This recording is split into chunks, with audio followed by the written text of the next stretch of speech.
Not only do we have to invite the students, but for learning to happen, the students need to invite us. And the only answer that I've found is provide a welcoming, inviting environment, and people will unfold as they are able. Welcome to the Classroom Narratives Healing and Education podcast, the space where education meets resilience.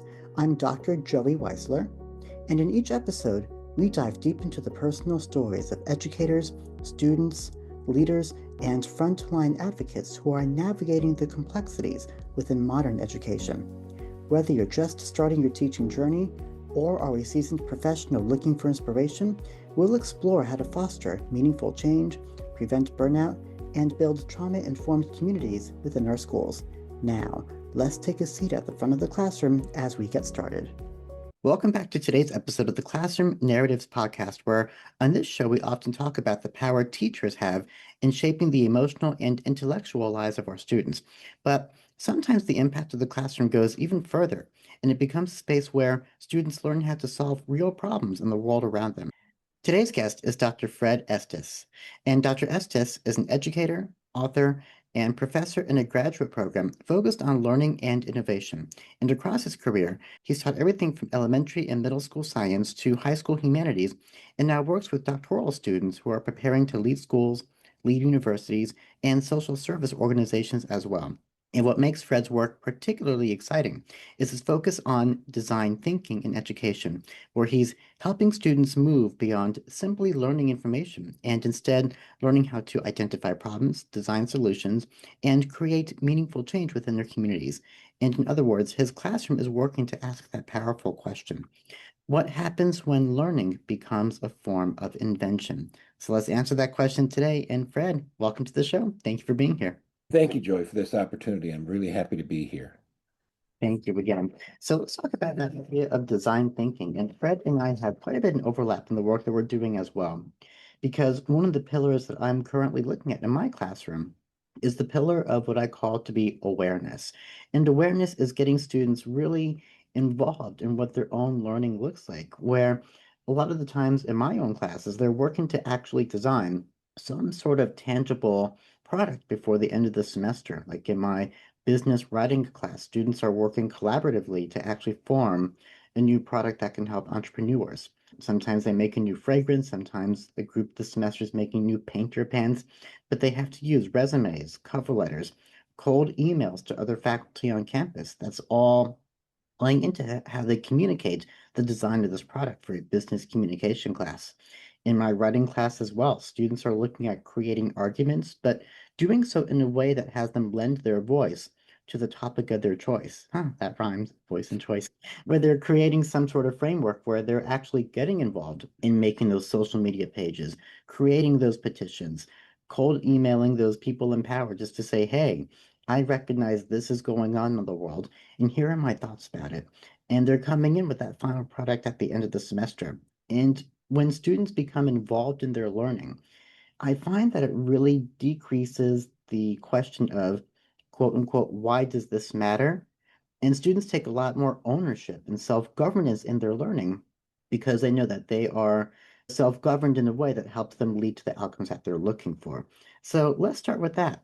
So, Fred, looking at your experiences, what have you learned about the roles teachers play in shaping how people see problems and their abilities to solve them as well? Well, first of all, I'm going to start with your great example of your classroom and then refer to a couple others. But you really have demonstrated what I call the ABCs of learning, which are agency, people taking charge of their own learning, belonging, working collaboratively together, and competence, where that people develop important real world skills. So to me, whether somebody calls it design thinking or not, that's the heart of design thinking, of those three things. And that's what I see in the classrooms of truly excellent teachers, just exactly what you've described. Thank you. Truly honored. And then when it comes to what design thinking is, so we have agency, belonging, and competence. How do you define design thinking? I think of design thinking as purposeful, creative problem solving centered on students helping themselves and helping other people. Lots of times some of the most creative things in education are in the alternative schools or the non-typical classes and stuff like this. One of the reasons I got the freedom to use design thinking, well, for two reasons. With the marginalized students, one of the reasons I got to do more creative things and throw out the stuff that the students had no hope of reading. Even, quote, the Regent students were bored to tears by it. They knew enough, they had the skills to read it and memorize whatever I said and feed it back to me on tests, which I tended to move out of that and move back to.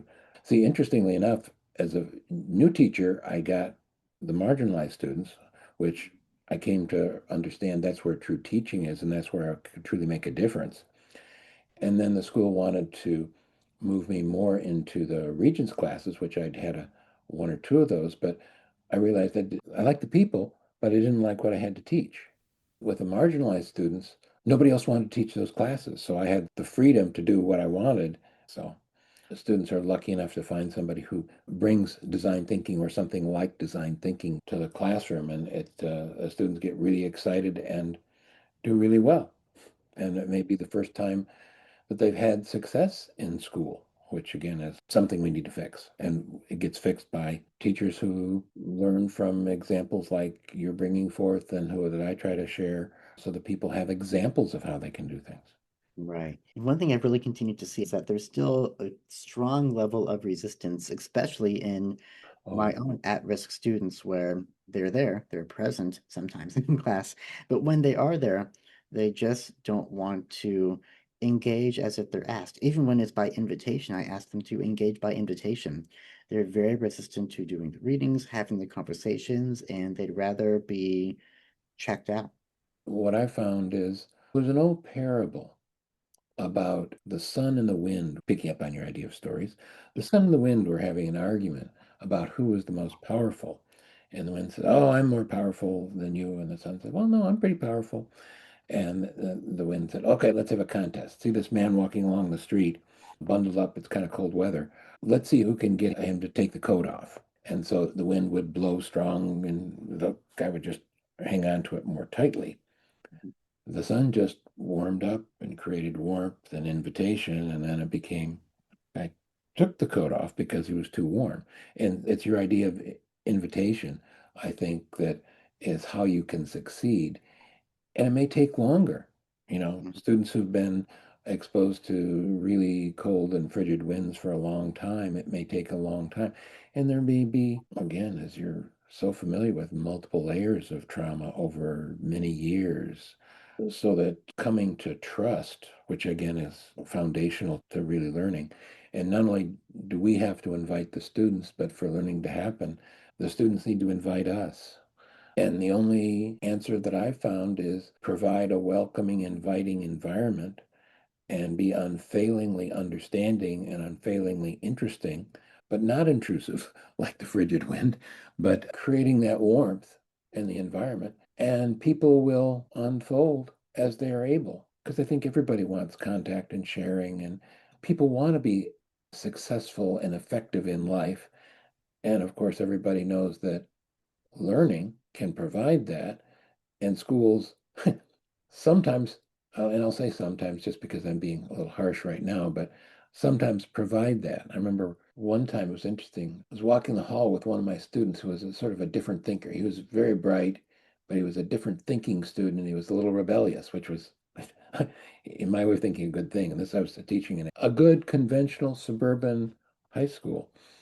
And the principal came up to us, who was a good guy. He was, a member of the community and very sincere, but a traditional principal. And my students looked at him and said, "Well, yes, but what are we really doing to help people learn, truly learn?" Mhm. And the principal said, "Well, we do our best to not stop people from learning," Yeah. which I thought was, he was making it sort of as a joke, but in a certain way, one of the things that many schools can do is stop being part of the problem.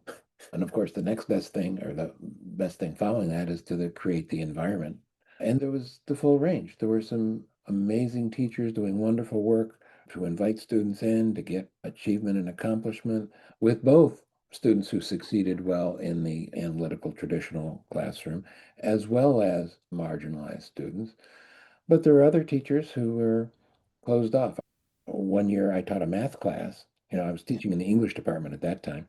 I taught English and humanities, but I taught a math class because there were a group of students who were juniors and seniors, but if they didn't pass the state required basic math class, they couldn't graduate. And of course, if you can't graduate, obviously their options in life are more limited. But the math teacher said, no, we're not going to teach those students. We won't have a class for them. So the principal came to me, and this was the same principal because he's a problem solver. And he said, Fred, could you do this? And I said, sure, because they were students that I'd had in other classes and things like this. And I understood the problem. So what I did was I created an individualized, because again, lecturing about math to people who were having trouble with math. Well, I created an individualized classroom where that we figured out what is it they needed to do to pass the exam, what are the skills they needed, and we just met in a room and everybody worked at their own pace. And of course, the power of individualization and of course, understanding the students. That was actually one of the most powerful things I just will never get out of my mind is I was working with one young woman who was having a problem with something. We were getting there, but we were having problems. And she said something like, I'll never get this. I said, oh, yeah, yeah. Well, let's take this apart. And she started to cry. And I said, I looked at her and she said, I've got to get this because when I have a child, I don't want him to look at his mom and think his mom is a dummy. And her child won't. She graduated from high school and was able to move on with her next thing in life. So then when it comes to design thinking, I think that one of the things that we're saying is fundamental is just showing patience. Because sometimes I forget about that our students sometimes have traumas before they come to our class that may prevent them from accepting our invitations to engage. So having the patience and still just being welcoming to them. I think that the way we provide the space for students to learn could be more important than what they're actually learning because it will bring them there. The space that they're in brings them to what they're going to be learning. And with the resistance, they're not going to get to that point. Well, I couldn't agree more. As a matter of fact, some places, I think Stanford, at least one of their in the education department now has a class or a sequence called Designing Learning Environments. Mhm. But of course, that goes back to early childhood again because Montessori, and even more so, the school of thinking called Emilio Reggio, where that they get amazing results in not only the traditional academic skills, but in art and music and understanding with young students and creative play. They talk about the classroom as being the second teacher. So it's important. They emphasize creating rich learning spaces. And again, when you go into so many early childhood or elementary classrooms, the teachers have put tremendous thinking into making welcoming, inviting things. And so again, back to your point about how do we make it inviting? How do we create possibilities Yes, for learning as opposed to how do we drill facts? exactly. Which, again, in the age of AI, what do people do better than computers do now? One, creativity. Two, human empathy. Some educators, well, still throwing up their hands about AI and, oh my gosh, it's the end of learning. It's like, well, no, it's actually not, because that's what you said about calculators destroying people's ability to do math. And then, of course, it didn't. And that's what people said about spell checkers, that it would destroy people's ability to spell. And it didn't, but it made us all more accurate. People thought Google was the end of education because now you could just look up facts. And then again, of course, the answer to that is if somebody can just look up facts, why do you want to teach them? Yeah, we definitely need human elements in the classroom to help with meaning making and emotion Yes, making. I was talking with some colleagues recently, like, oh, it's the end of education for us. We're all going to be out of a job in 10 years. I'm like, no, because we still need to be there to make meaning for the students. And technology has yet to combat us with that. It can show them the answer, but it doesn't give them the reason. And we need to be there to help with the reasoning. absolutely. Absolutely. And when you come down to it, that was always the most important thing. If you ask people, who is your favorite teacher and why? They rarely say is, well, I learned the most facts ever from this teacher.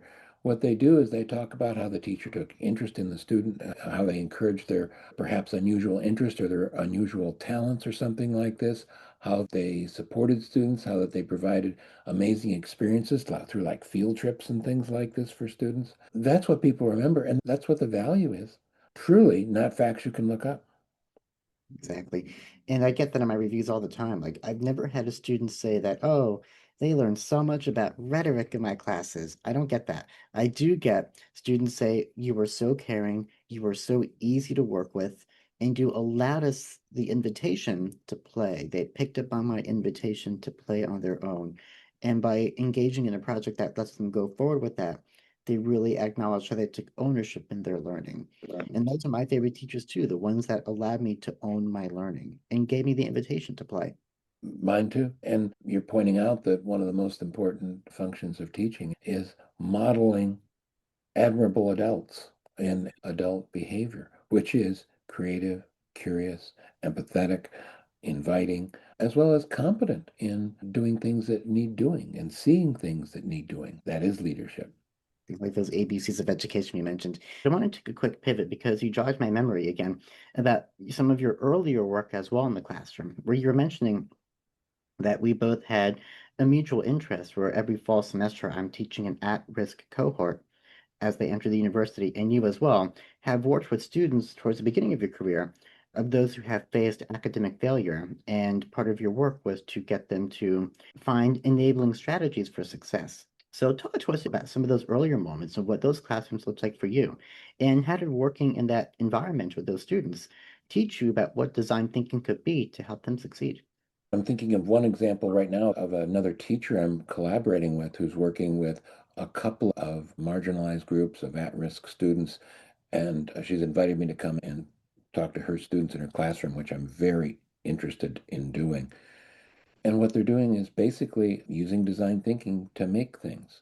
And that's what I did in my own classroom. And one of the things I found is that often schools privilege or reward certain kinds of thinking and learning, which is, in Sternberg's terminology, it's the analytical kind of thinking, the reading, writing, math, but it may neglect things like creativity or what he calls practical intelligence. And design thinking helps with that. It also builds empathy because one of the things I like to do is have students design something not for themselves but for others. In my book, A Guide to Design Thinking, I talk about groups of students who particularly work on assistive technologies for people in their community. Who one example is about a person who is blind, and a team designed a smart belt that helped the person stay on a path and not veer off into the street, which had been a problem for him. Or another team that would design an assistive technology for a father and his son who the son had cerebral palsy, but also had a problem of through the night needed to keep the throat passage clear. And the father was having to basically stay up all night. And they came up with a technology that would monitor and start an automatic device to help keep the airway clean. That kind of thinking and those kinds of projects is more of what we need in the world. Definitely. And what happens in classrooms where practical intelligence is neglected? Well, often what happens, again, I would get this question, like every teacher does, is why are we bothering to study this? Why does it make a difference? Mhm. And of course, that's one of the things I think good teachers really work on answering and thinking about. What does make a difference and what should we teach? Because we've only got teacher schedule is overburdened now. There's too much, and everybody is always wanting to have schools do more, and maybe doing less better would be part of an answer. And part of that would be focusing on the things that truly matter, which is students as people rather than students as receptacles of Mhm. masses of information.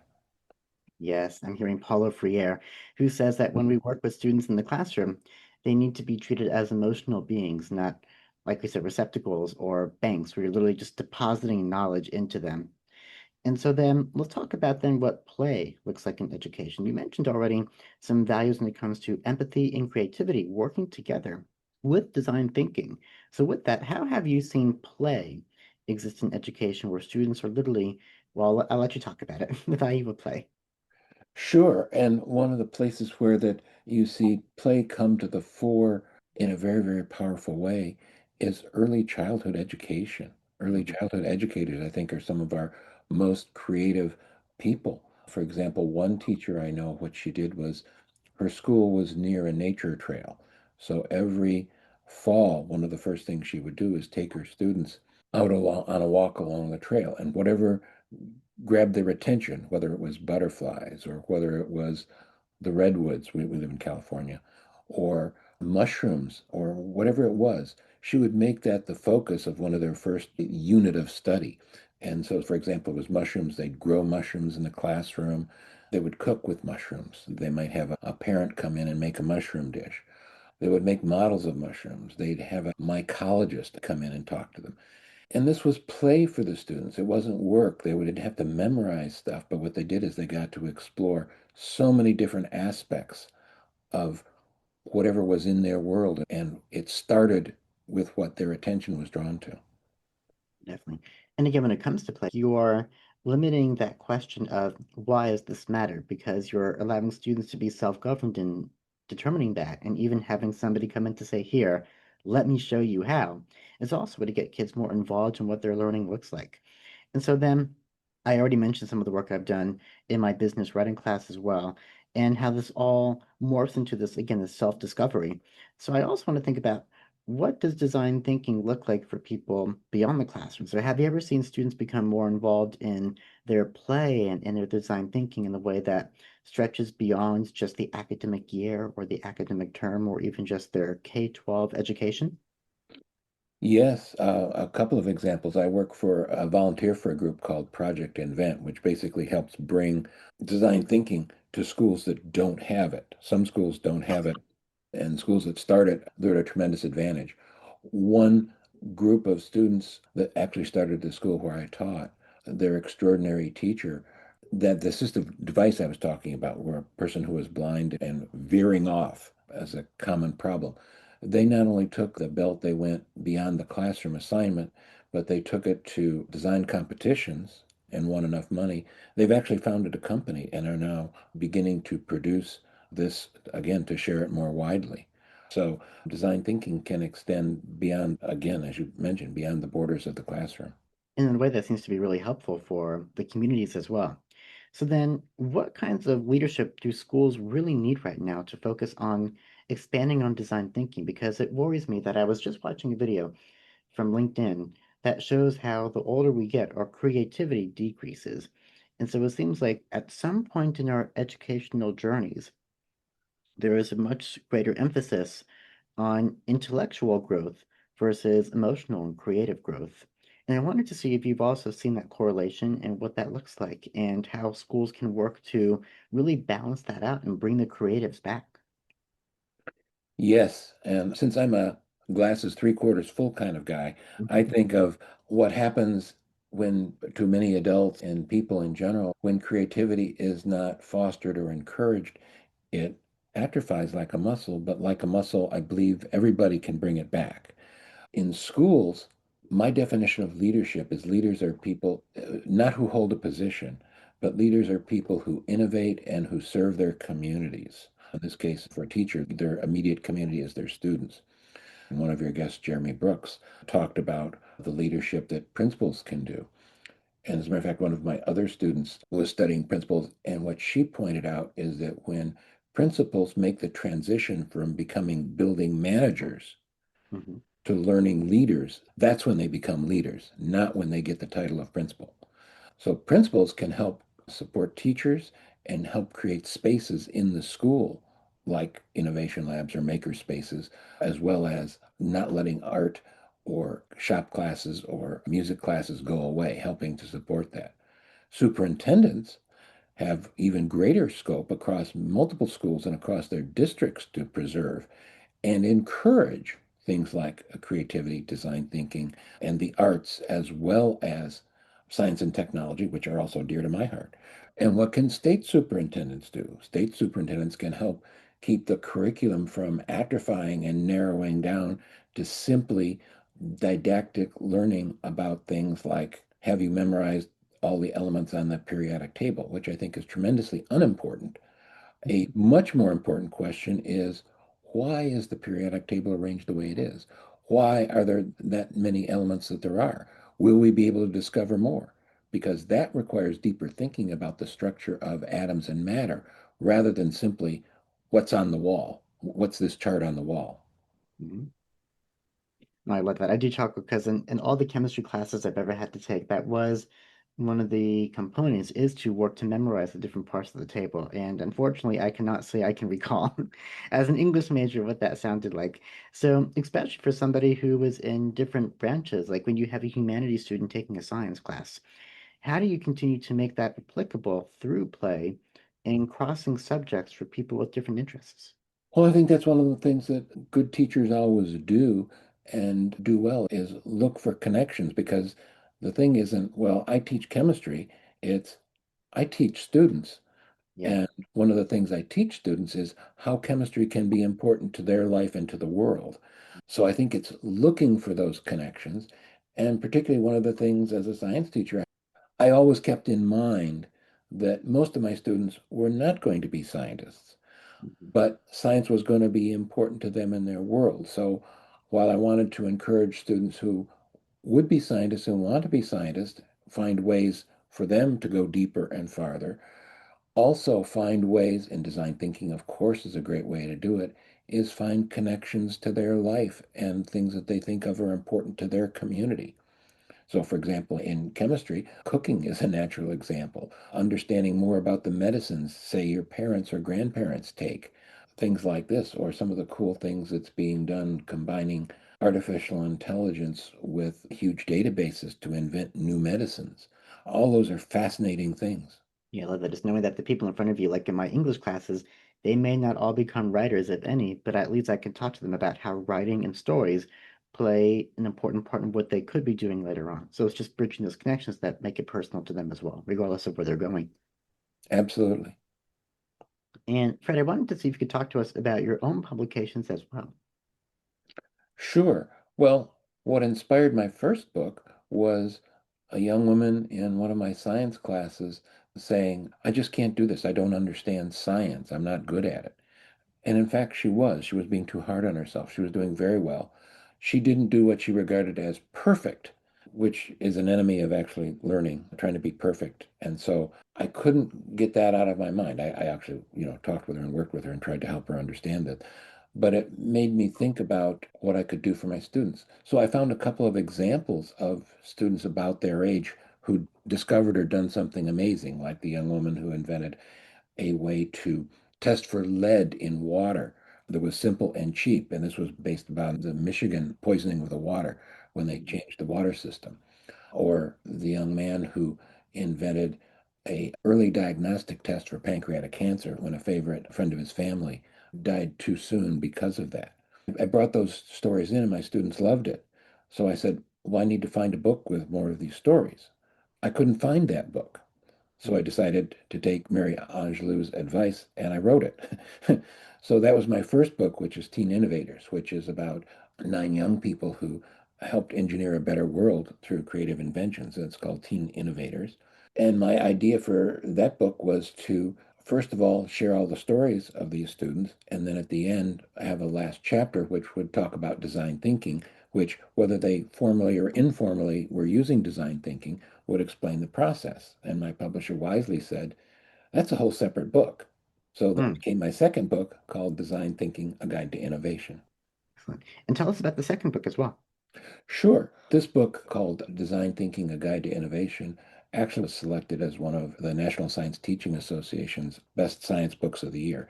And each chapter covers step by step how to and what are the tools you use to move from becoming aware of a problem and then collaborating with people to improving the world through design thinking and your own efforts.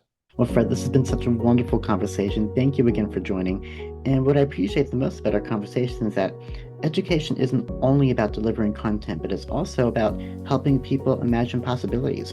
And as we've spoken about, design thinking is working to invite students to see themselves not just as learners, but also as creators, as problem solvers, and as contributors to their communities. And in this moment where so many educators are starting to ask, how can we make learning meaningful again? That perspective feels incredibly important as to what design thinking and play can offer to them. So, thank you so much for joining us on today's episode of the Classroom Narratives Podcast. Thank you so much, Joy. I really appreciate this opportunity to talk about design thinking and some of the great students and teachers that I've worked with. Thank you for joining us on the Classroom Narratives Healing in Education podcast. If today's episode inspired you or made you think differently, I'd love to hear from you.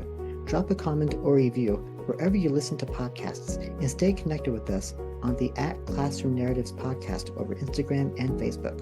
Remember, together we can transform our scars into stars in education, one conversation at a time.